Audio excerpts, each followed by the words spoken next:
Welcome to రాజనీతి. Uranium corporation of India కేంద్ర ప్రభుత్వ ఆధ్వర్యంలో నడుస్తున్న పబ్లిక్ రంగ సంస్థ ఇది. అటామిక్ ఎనర్జీ డిపార్ట్మెంట్ ఆధ్వర్యంలో దేశంలో యురేనియం తవ్వకాలు చేస్తారు వీళ్ళు. దేశవ్యాప్తంగా ఎక్కడెక్కడ యురేనియం దొరుకుతుందనేది శోధించి ఆ యురేనియం నిల్వలో ఉన్న ప్రాంతాల్లో యురేనియం వెలికి తీస్తారు. కొన్ని చోట్ల శుద్ధి కర్మాగారాలు కూడా ఏర్పాటు చేస్తారు. కడప జిల్లాలో కూడా ఇలాగే యురేనియం శుద్ధి కర్మాగారం ఏర్పాటు చేశారు. ఆ జిల్లాలో తుమ్మలపల్లి ప్రాంతంలో ఒక 21 కిలోమీటర్ల పరిధిలో యురేనియం నిల్వలు ఉన్నాయి. యురేనియం తవ్వకాలు చేస్తున్నారు అక్కడ. ఈ నిల్వలు దేశంలోనే కాదు ప్రపంచంలోనే అతిపెద్ద యురేనియం నిల్వలు ఇవి. అంటే ఎక్కడా లేవు అంత ఎక్కువ యురేనియం అక్కడ ఉంది. యురేనియం కార్పొరేషన్ ఆధ్వర్యంలో ఇక్కడ తవ్వకాలు జరుగుతున్నాయి. అలాగే తవ్వకాలతో పాటు యురేనియం ప్యూరిఫికేషన్ కర్మాగారం కూడా ఏర్పాటు చేశారు. ఇప్పుడు దీని గురించి ఎందుకు చెప్తున్నానంటే, వివేకానంద రెడ్డి హత్య కేసులో A6గా ఉన్న ఉదయ్ కుమార్ రెడ్డి అనే అతను ఈ యురేనియం కర్మాగారంలో పనిచేస్తున్నాడు. మెకానికల్ విభాగంలో ఇతను ఫోర్మెన్గా పనిచేస్తున్నాడు. కడప ఎంపీ అవినాష్ రెడ్డికి అనుచరుడు. కడప ఎంపీ అవినాష్ రెడ్డి సిఫార్సు మేరకు ఇతనికి ఆ యురేనియం కర్మాగారంలో ఉద్యోగం వచ్చిందని చెప్తున్నారు. ఈ ఉదయ్ కుమార్ రెడ్డి జగన్మోహన్ రెడ్డి బాబాయ్ వివేకానంద రెడ్డి హత్య కేసులో నిందితుడిగా ఉన్నాడు. సిబిఐ ఛార్జ్షీట్లో ఇతను A6గా మెన్షన్ చేశారు.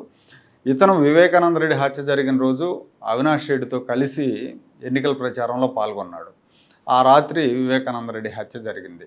హత్య జరిగిన తర్వాత సాక్ష్యాలు చెరిపేయటంలో ఇతను కీలక పాత్ర వహించాడని సిబిఐ ఛార్జ్షీట్లో పేర్కొంది.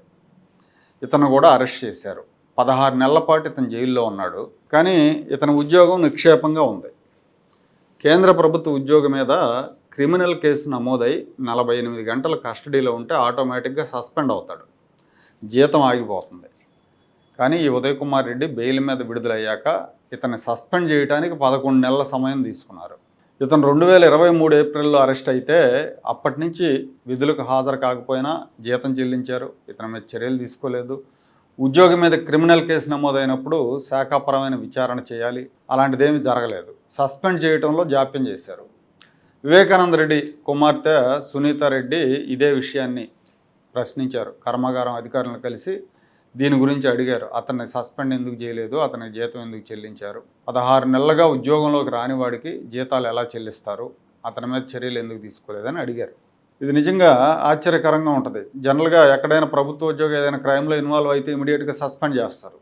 మరి యురేనియం కర్మాగారం వాళ్ళు ఎందుకు చేయలేదనేది, వాళ్ళ మీద ఏం ఒత్తిళ్ళు ఉన్నాయనేది అర్థం కావట్లేదు. వివేకానంద రెడ్డి హత్య కేసు విచారణ పూర్తయ్యే వరకు ఇతనికి జీతాలు చెల్లించవద్దు, ఇతని విధుల్లోకి తీసుకోవద్దని సునీత రెడ్డి కర్మాగారం అధికారులను కోరారు. సస్పెండ్ చేయకుండా నిర్లక్ష్యంగా ఉన్న అధికారుల మీద చర్యలు తీసుకోవాలి, దీని మీద తనకు 15 రోజుల్లోగా వివరణ ఇవ్వాలని కూడా ఆవిడ డిమాండ్ చేశారు. UCIL uranium corporation of India నిబంధనల ప్రకారం ఆ సంస్థ ఉద్యోగులు రాజకీయ పార్టీల కార్యకలాపాలకు దూరం ఉండాలి. కానీ ఇతను అవినాష్ రెడ్డి తరపున ఎన్నికల ప్రచారం నిర్వహించారు. నిత్యం అవినాష్ రెడ్డి కార్యకలాపాల్లో పాల్గొంటూ ఉంటాడు. అయినా కూడా కర్మాగారం అధికారులు పట్టించుకోలేదు. వివేకానంద రెడ్డి కేసు విషయంలో సిబిఐ ఒక సమయంలో బాగా దూకుడుగా వెళ్ళింది. ఆ దూకుడుగా వెళుతున్న సందర్భంలో దర్యాప్తు అధికారి రామ్ సింగ్ని మార్చేశారు. మార్చిన తర్వాత అనేక మలుపులు తిరిగినాయి. ఆ తర్వాత జరిగిన ప్రహసనాలన్నీ చూసాం. అవినాష్ రెడ్డిని అరెస్ట్ చేయడానికి సిబిఐ పడిన తంటాలు కూడా చూసాం మనం. చివరకు అవినాష్ రెడ్డికి బెయిల్ వచ్చే వరకు ఆయన ఏమి చేయలేక చేతులు కట్టుకోవటాన్ని కూడా చూసాం. అవినాష్ రెడ్డిని కాపాడటంలో బీజేపీ హస్తం ఉందన్న ప్రచారం బాగా ఉంది. ఆ ప్రచారాన్ని జనం నమ్ముతున్నారు కూడా. బీజేపీ హస్తం లేకపోతే అవినాష్ రెడ్డి ఎప్పుడూ అరెస్ట్ అయ్యేవాడు, కేసులో ఇంకొంతమంది ప్రముఖులు కూడా ఇరుక్కునేవాళ్ళు అనేది జనాభిప్రాయం.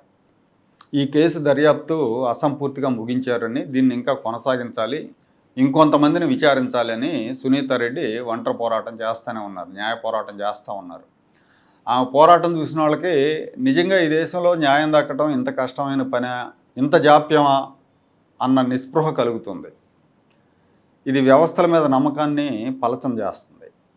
కేంద్ర ప్రభుత్వ ఆధ్వర్యంలో కర్మాగారంలో పనిచేస్తున్న వివేకానంద రెడ్డి హత్య కేసు నిందితుడి మీద చర్యలు తీసుకునే విషయంలో కూడా వెనక ముందు చూస్తున్నారంటే ఆ కర్మాగారం అధికారుల మీద ఎవరి ఒత్తిళ్లు పనిచేస్తున్నాయో అర్థం చేసుకోవడం పెద్ద కష్టం కాదు.